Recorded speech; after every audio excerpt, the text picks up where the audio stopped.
Componer es crear un vínculo, una conexión, un diálogo constante conmigo mismo, con los músicos y con el público.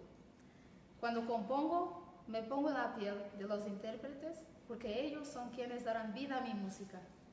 Lo que me caracteriza es la libertad para escribir sin prejuicios, lo que me nace como una fuerza interior. Está dentro de mí y sale a través de los sonidos.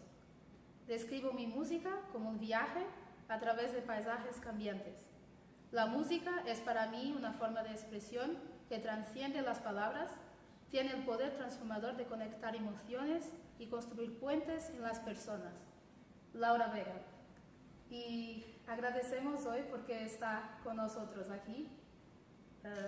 Aquí